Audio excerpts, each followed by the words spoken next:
scientists and in our work, we tend often to just speak to one another, and communicating what we do to the public and to policymakers and journalists is so important. So I'm so pleased to introduce Professor Cassandra Quave, who is the curator of the herbarium, professor in the School of Medicine here, and she's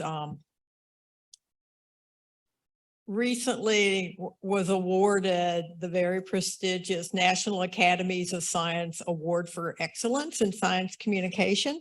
And again, thank you.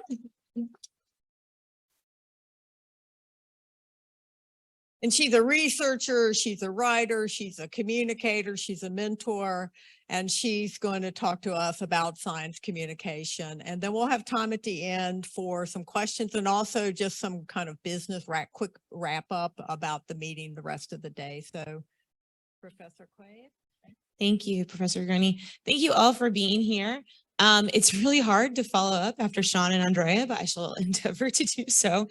I'm going to take a little turn away from field methodologies and food systems and talk a bit about science communication and what we all can do as experts in our respective fields to ensure that the public receives accurate information. So the first question is, what role should we play or can we play? Well, we all have some knowledge on, in very specific niche areas. And sometimes these niche areas become really important on the broader scale. In my particular area of expertise, I know about medicinal plants, a lot about poisonous plants, and also the pharmacology of these plants, because that's what my research is based on. And so when I think about where people look for sources of knowledge, number one, we need to recognize that people need information and they're going to look for it, not always in the places that we might look for information. So if I'm trying to find information on a specific medicinal plant, I go to PubMed, I start pulling up scientific articles from well-established scientific journals that have been peer-reviewed and rigorously evaluated. But the public might go to their aunt or their uncle or to a cousin or someone that's posting something that elicits an emotional response on platforms like Facebook. So there's not always a guarantee that what they're reading or accessing is going to be accurate. I'm going to give you an example of something that happened during the pandemic, and this is the case of oleander. So you may or may not recall this, but there was a pillow salesman during the pandemic that convinced the president of the United States that oleander was a great cure for COVID. He also got the director of HUD, of the Housing and Urban Development, who happens to be an MD, Ben Carson, to also get on the news and talk about this product. I got a text one early morning from a friend that said, "Cassie, oh my God, people are going to die. You have to do something about this." I said, "Me?" He's like, "Well, you're the medicinal plant person. Do something." I'm like, okay. So what could we do? Well, number one, I think most of you in this room, if you've ever studied plants, recognize that oleander, while it's a beautiful species, is also very toxic. And in this particular case, there was a small preprint article, not yet peer-reviewed, that was published online. And they reported some data on an in vitro test tube experiment, okay? Now, we all know that a test tube is not the same as an actual living creature. Can we all agree on this? Yes, okay. So their claim was that the most toxic component of this plant, oleandrin, was responsible for the anti-COVID activity, and that this was just going to be fantastic. Now, in response to this, I thought, well, how can I reach the most people quickly? Now, how many of you have ever written an op-ed before or submitted an essay? A few of us. Now, this platform, The Conversation, is a great platform, especially for people just getting started. I would encourage you all to get an account started, get your credentials in there. You can pitch ideas and get a very quick turnaround that can stay with the news cycle using this platform. And so if your pitch is accepted, you'll then work with an editor. And I will tell you, I had a good and bad experience through this because the editor really wanted to get political. They kept pushing me to write about the president and the HUD director's stance on this, and I refused to. I absolutely prohibited it because science is knowledge that I want every person to read, not just the people of a certain political leaning. Okay, so it was important to me this would be accessible to all. When you're writing a piece like this, you have to think about how do you explain what a cardiac glycoside is or cardinalide and why this would be bad for your heart. You have to think about, how could my father understand this? Because I'll be honest, my family were probably taking ivermectin, another untested, unproven remedy for COVID. So we have to think about, how can the people that we are close to us and we love, how would we approach this by talking to them? So in this article, I also included the chemical structure because I think, even if people can't understand always what that actually means, it shows it's sciencey looking, right? And you have the explanation of this, this is how I explained it. It is known by science. It exhibits powerful heart effects on the heart tissue, often with deadly consequences. Now, this piece I worked all day on. I got it out that evening, and I also worked with my science communication officer at my university. So for any of you in an academic institution, you likely have a communications office that you can work with. And she was she was really crucial to ensuring that my message was coming across. So it wasn't just me writing this, it was with feedback from an editor plus help from my local communications officer. Now, this very quickly had a lot of reads. Within a couple of days, we had over 200,000 reads. Yes, awesome. That means this is making an impact. And then when you submit things to platforms like this, they'll often take your text, like word for word, because of the type of license it's published under, and it will then get replicated in many different magazines, newspapers, distributed online. Well, in this case, it got picked up by the New York Times, and they took pieces of it and wrapped it into a larger piece that had interviews with other experts, physicians, and scientists to address this. And so now, instead of getting 200,000 people's reads, I was getting millions of people's reads. What does that mean? This is not about the glory of how many people read my stuff. This is about making sure we keep millions of people from making oleander tea and killing themselves in an effort, a well-intentioned effort to self-treat. Now, what was I up against? At the same time this is happening, we have this pillow salesman saying this thing works. It's the miracle of all time. And you have to remember, this is in 2020 when there were a lot of confusion and a lot of misinformation being spread as this virus rolled out. Now, the unsubstantiated claims, of course, when the New York Times covered this, other scientists agreed with my sentiment. They also were quoted in this piece agreeing that this is dangerous. There's no evidence for this utility, and that people should be careful with this. Now, this brings up the question of whether or not things like this are an example of science misinformation versus disinformation. And in some ways, I would say it can be both, because if my Uncle Bob is to read about this in the news and they see that, a leader of a country says, hey, we're going to look into this, and this other guy is saying, hey, it's a miracle cure. And then my Uncle Bob tells his son or his cousin, that's an example of misinformation, where he's spreading unvetted information with good intention to help each other, right? On the other hand, the company responsible for this, I would say, is spreading disinformation, because if they had even a single pharmacologist on their advisory board, they would recognize that this is actually a very toxic substance that was untested in animals and untested in humans. So in that case, it would be disinformation spread with the intent of either, in this case, monetary intent or other motivations.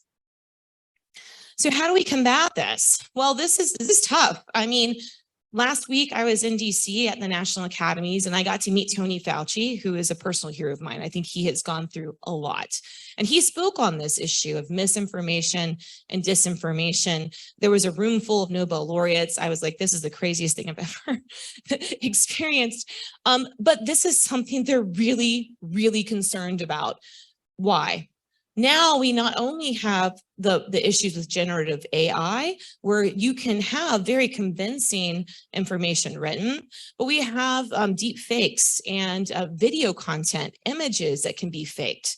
And so with our current platforms, what is to stop some of this intentional disinformation from being spread, whether it's for monetary gain or not? And so we have to be really, I think we have a social responsibility as scientists to help to stop the spread of misinformation and really, again, contribute to the cause of stopping disinformation. Disinformation is harder to combat because people are personally motivated to spread that those falsehoods, basically.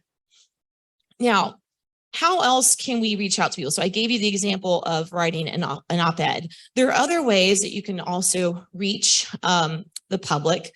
I engage in a couple of these different platforms. So I have a podcast where we talk about food and health. We interview scientists. We talk about these topics.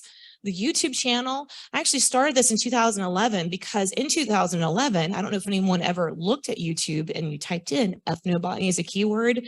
It was all misinformation. It was complete nonsense.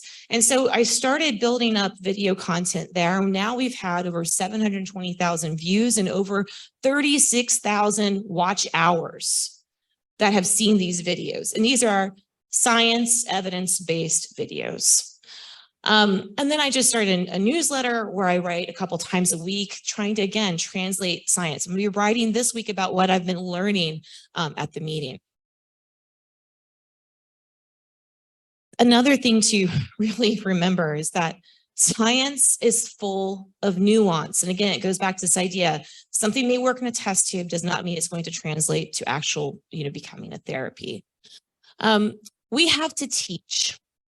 We need to teach and to reach the most people. We have to do so without getting into political motivations. We also need to study. I don't know, here's one good piece of to remember. There are whole bodies of pedagogy, the science of pedagogy, the art of teaching. There are journals dedicated to this. We have amazing books for this that we can use both in the classroom and outside the classroom. So this is something that we, as many of us are teachers, can, I think, really do effectively to a larger audience. And I'm going to leave you with this quote from Anne Rowe, who was a prominent psychologist in the 1950s. And she wrote, "Nothing in science has any value to society if it is not communicated, and scientists are beginning to learn their social obligations. So when you get text in the middle of the night from a friend saying, oh my God, people are going to start drinking oleander tea, thinking that it's going to cure their COVID, you have to do something about this. Be ready to act. You never know when you're going to be called upon for your specific expertise." This is not. Don't touch the. Okay, maybe this is better. Okay. So if you'd like to check out some of these options, we've had during the conference, we've had a great workshop on trade book publishing. We had an amazing workshop by Alexis Nelson on the art of science communication, especially in the form of short videos. There are a lot of resources out there. Here are some of my platforms. You can access those. You can sign up if you'd like to subscribe to any of those through the QR code. And I think I have, I'm right at 12 minutes, so I can take a question. Thank you.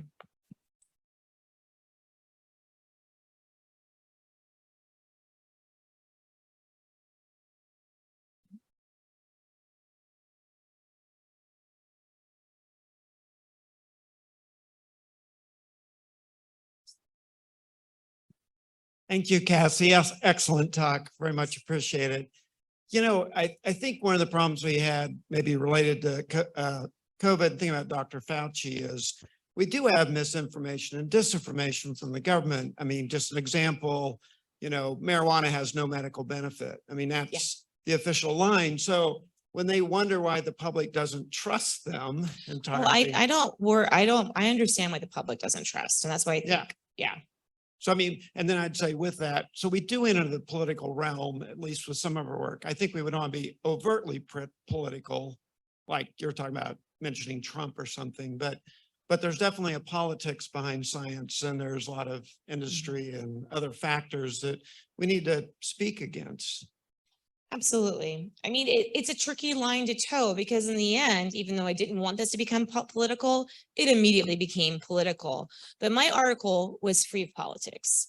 It was informational. And so, you know, you may not be able to prevent it from going that route, but at least you can get the information out where hopefully people will be able to read it. I mean, this is an extreme example. Hopefully we won't have so many extreme examples of life or death kind of communication.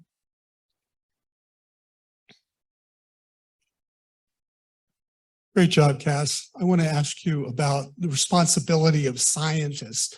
So we all want to get our research in the news. Publicity offices want to do that. That's their job. But just think of all the times that you've seen a paper that's come out. Our results show a promise for name it, cancer, dementia, whatever.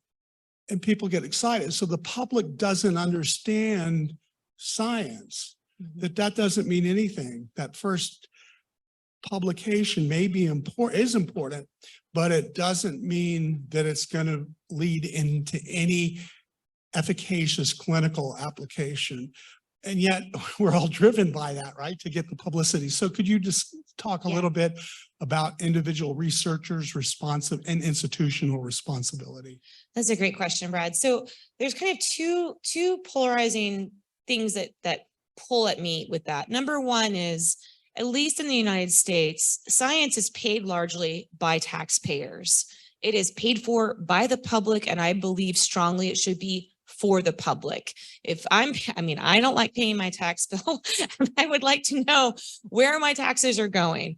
And so I think we do have an obligation to make that information that we glean on the natural world available to the public.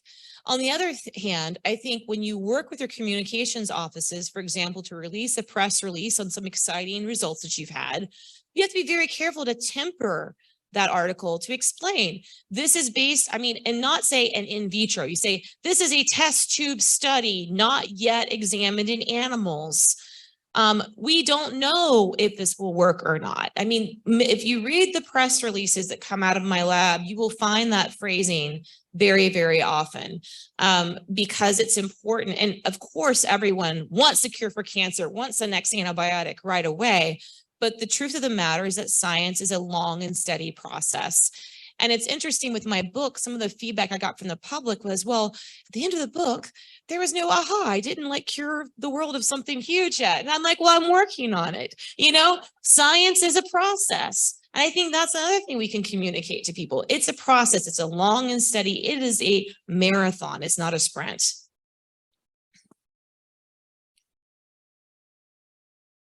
Hi, Cassie. It's a quick question, just building on what you were just saying. When we write an abstract for a publication, which is in many cases the only part that's publicly accessible, but not always, should that be for the technical community with technical jargon, or should that be for the public? I mean, I would think about it the way I think about grant application abstracts, right? You should write it where you have the core results, the core data in there, but use language that a physicist could understand if you're writing about botany, right? I'm not saying to dumb things down. I'm just saying to use language that's easily accessible, right?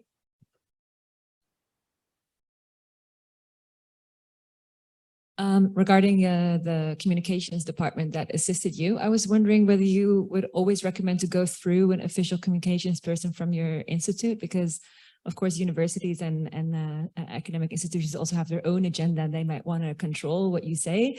And so I wonder when you participate in the public debate, do you do that to what extent can you do that as an independent person, or as an individual versus a representative of your organization? I mean, I think it's hard to separate, because your credentials are there. It's like, Professor Quave of the School of Medicine at Emory. Like, you know, I have to be very measured in how I communicate.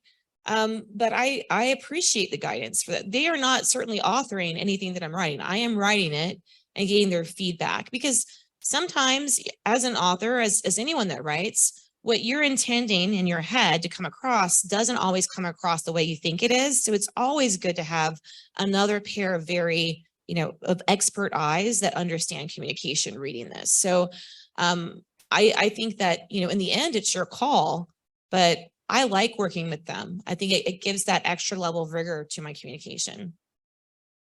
One more question, sorry. How much time do you take?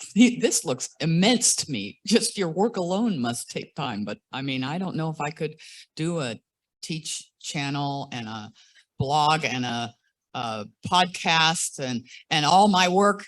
How do you do it?